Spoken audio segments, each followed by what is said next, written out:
Hi friends, நம்ம விஜய் மல்லி ஸ்டோரியில் வந்து பார்த்தீங்கன்னா பணம் ஜெயிக்குமா இல்லை பாசம் ஜெயிக்குமா அப்படிங்கிற மாதிரி தான் வந்து எபிசோட்ஸ் வந்து காமிச்சிட்டு இருக்காங்க. என்னடா அவங்க பணம் பாசம் அப்படிங்கிற மாதிரி சொல்கிறாங்க அப்படின்னு பார்த்தீங்கன்னா, மெயினாக வந்து கதிரேஷன் வந்து மெயினாக பணத்துக்காக மட்டும்தான் வெண்பா வந்து அவங்கள வந்து அவங்களோட கஸ்டடியில் இருக்கணும் அப்படின்னு சொல்லிட்டு இந்த கேஸ் வந்து ரன் பண்ணணும்னு பண்ணிட்டு இருக்காங்க.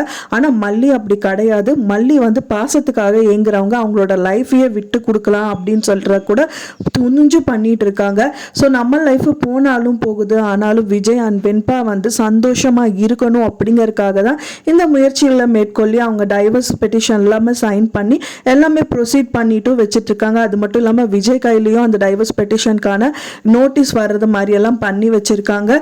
மெயினாக வந்து அவங்களுக்கு இப்போதான் டவுட் வந்து வந்துட்டு இருக்கு, விஜய்க்கு ஏதோ ஒரு பெரிய பிரச்சனையில தான் கொண்டு வந்து விடுறதுக்காக இந்த மாதிரி விஷயங்கள் பண்ணிட்டு இருக்காங்க அப்படிங்கிற மாதிரி சொல்றாங்க. ஸோ ஏன்னா வந்து அவங்க சைடில் இப்போ வரைக்குமே காமிக்கல விஜய் என்ன பண்றாரு அப்படின்னு சொல்லிட்டு. இப்போ மல்லி என்ன பண்றாங்கன்னா வந்து ராஜி வீட்டில் வந்து உட்கார்ந்துட்டு அவங்களுக்கு என்னன்னு கேட்குற அளவுக்கு வந்து பண்ணிட்டு இருக்காங்க. ஏன்னா அவங்களுக்கு வந்து வெளியில இருக்க வந்து மல்லி தானே, அவள் பாஸ்துக்காக ஏங்குறவு தானே. ஸோ நம்ம என்ன வேணா பண்ணாலும் அவள் வந்து ஒன்றும் பண்ண மாட்டா, நம்மளை வந்து பார்க்கறக்கு அவள் யாரு அப்படிங்கிற மாதிரி அவங்க நினைச்சிட்டு இருந்தாங்க. அவங்க பயப்படுறது தான், ராஜி வந்து பயப்படுறது கதிரேஷனுக்கு மட்டும்தான். ஏன்னா கதிரேஷன் கிட்ட 2 டீலிங் போட்டிருக்காங்க. ஒன்று வந்து பார்த்தீங்கன்னா அவங்களோட டெண்டர் வந்து அவங்க ராஜிக்கு கொடுக்கணும் அப்படின்னு சொல்லிட்டு, இன்னொரு விஷயம் ஷேர்ஸ் வேணும்னு சொல்லி கேட்டிருக்காங்க. ஸோ அதுவும் கொடுக்குறதா சொல்லியிருக்காரு, அதுக்கான பர்சனும் சென்ட் பண்ணுறதா சொல்லியிருக்காரு. ஸோ அந்த டைத்து பார்த்து செம்மையாக வந்து மல்லி வந்து உட்காந்துட்டு செம்மையாக பண்ணிட்டு இருக்காங்க. நம்மளுக்கு வேண்டிய விஷயங்கள் என்னன்னா, மல்லி ஃபர்தராக இங்கே வந்து என்ன கண்டுபிடிப்பாங்க அப்படிங்கிறது தான். ஏன்னா வந்து மல்லி உட்கார்ந்தது காரணமே அங்கே ஏதாவது விஷயங்கள் நடக்கும். ஸோ இது அவங்களுக்கு சாதகமாக தான் முடியணும், பாதகமாக முடியக்கூடாது அப்படிங்கறதுக்காக தான் உட்கார்ந்துட்டு இருக்காங்க. அதே மாதிரி தான் கதிரேஷனும் அங்கேயும் உட்காந்துருக்காங்க, கதிரேஷன் நிஷா. ஆனால் வந்து அவங்களுக்கு டவுட் வருது. இப்போ வந்து கதிரேஷன் கிட்ட தான் வந்து 2% ஷேர் கேட்டிருந்தாங்க. ஸோ அதுக்கான டாக்குமெண்ட்ஸ் தான் அவங்க வந்து கொண்டு வந்து ஒரு பர்சன் கொடுக்க வராரு. ஸோ மல்லி வந்ததுனால அது அப்படியே அவங்க வந்து ட்விஸ்ட் பண்ணி அவங்களை அங்கேருந்து அனுப்பி வச்சிடறாங்க ராஜி. ஸோ அதனால ரிட்டர்ன் கதிரேஷன் கிட்டேயே அந்த டாக்குமெண்ட்ஸ் வந்ததுனால என்னாச்சோ ஏதோ பண்ணி வச்சிருக்காளோ அப்படிங்கிற பயத்தோட தான் அவங்களும் இருக்காங்க. ஆனால் அவருக்கு தெரியாது மல்லி வந்து உட்கார்ந்துட்டு இருக்காங்க அப்படின்னு சொல்லிட்டு. இவங்க சொல்லவும் மாட்டேங்கிறாங்க, சொன்னா ஏதோ பிரச்சனை ஆயிடும் அப்படின்னு சொல்லிட்டு ராஜி வந்து மறைக்க செய்யறாங்க.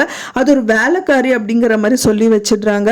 ஸோ அதனால வந்து வேலைக்காரியே இருந்தாலும் இவ எதுக்கு அனுப்புறா, ஸோ அது ஏதோ ஒரு பிரச்சனைக்காக தான் வந்து இது போய் இவன் பண்ணிட்டு இருக்கா போல இருக்கு. ஸோ நாங்கள் அங்கே போய் பார்த்துட்டே வந்துடலாம் அப்படின்னு சொல்லி தான் கிளம்பி வராங்க. பயங்கர ஹார்ஷாகவும் நடந்துக்கிறாங்க.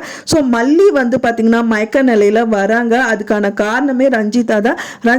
ரஞ்சிதா வந்து சர்பத் கலந்து எடுத்துட்டு வராங்க. ஸோ அதை குடிச்சிட்டாங்க அப்படின்னா வந்துட்டு மல்லி மயக்கி விடுவாங்க. இருந்தாலும் அவங்க குடிக்க மாட்டாங்கங்கிறனால இவங்களுக்கு மட்டும் கலக்கிட்டு குளிச்சிடுறாங்க. அதையும் வந்துட்டு இவங்களே கலந்து மல்லியை போட்டு குடிச்சிடுறாங்க. ஸோ அதில் மயக்க மருந்து கலந்து இருக்கிறது தெரியல அவங்களுக்கு.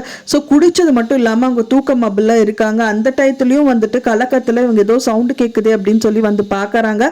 கண்டிப்பாக அது வந்து எல்லாமே வந்து மல்லி கவனிச்சிருப்பாங்க அப்படின்னு தான் எதிர்பார்க்கப்படுது. மெயினாக அவங்க அங்கே வந்ததுக்கு காரணமே வந்துட்டு ஏதாவது ஒரு குளறுபடி நடந்தா வந்து இந்த கேஸ்ல வந்து மல்லி வந்து மல்லியோட ஹஸ்பண்ட் அதாவது விஜய் வந்து ஜெயிலுக்கு போயிட்டா வெண்பாவோட நிலைமை என்ன ஆகும் தான் யோசிச்சுட்டு இருந்தாங்க. ஸோ அதுக்கு புறனா வந்து நடக்குதான் தான் பார்த்தாங்க. ஸோ அந்த மாதிரி பிரச்சனைகள் நடக்கிறதுனால கண்டிப்பா மல்லி அது என்ன அப்படின்னு எந்த நிலையில் இருந்தாலும் யோசிப்பாங்க, பார்ப்பாங்க, கேட்பாங்க. ஸோ ஒன்ஸ் இது வந்து கேட்டுட்டாங்க அப்படின்னா விஜய் வரைக்கும் இந்த நியூஸ் கொண்டு போனா நல்லா இருக்கும். ஏன்னா வித்யாம்மா வந்து வரதா இருக்காங்க. ஒன்ஸ் மல்லி இந்த விஷயங்கள் எல்லாமே விஜய் கிட்ட சொன்னா மட்டும்தான் வித்யாம்மா கிட்ட இந்த மாதிரிலாம் நடக்குது. ஸோ எப்படி வந்து இதுல இருந்து விஜயை மீட்க முடியும் அப்படிங்கறதுக்கான சுச்சுவேஷன் அவங்க வந்து யோசிக்க முடியும். ஸோ ஏதாவது ஒரு காரணத்தால ஏதோ வீடியோ கிளிப்பிங் எடுக்கிறது, செய்யறது, அண்ட் போட்டோ எடுக்கிறது, அண்ட் தென் ரெக்கார்ட் பண்றது வீடியோ, இந்த மாதிரி ஏதாவது ஒரு விஷயங்கள் பண்ணாங்கன்னா கண்டிப்பா விஜய்க்கு தெரிய வரணும். வந்தா மட்டும்தான் இதுக்கான சொல்யூஷன் கண்டிப்பா கிடைக்கும். ஸோ வெயிட் பண்ணி பார்க்கலாம் ஃப்ரெண்ட்ஸ் என்ன நடக்குது அப்படின்னு சொல்லிட்டு. நீங்கள் என்ன நினைக்கிறீங்க அப்படின்னு சொல்லிட்டு உங்களோட கருத்துக்களை மறக்காமல் எனக்கு கமெண்ட்டில் ஷேர் பண்ணுங்கள். நான் சொன்ன இந்த தகவல் உங்களுக்கு பிடிச்சிருந்தா மறக்காமல் லைக் பண்ணுங்கள், ஷேர் பண்ணுங்கள், கமெண்ட் பண்ணுங்கள், சப்ஸ்கிரைப் பண்ணுங்கள். மேலும் இன்னொரு மல்லி சீரியல் அப்டேட்டோட நெக்ஸ்ட் மீட் பண்ணுறேன். தேங்க்ஸ் ஃபார் வாட்சிங் மை வீடியோ ஃப்ரெண்ட்ஸ். நெக்ஸ்ட் வீடியோவில் பார்க்கலாம்.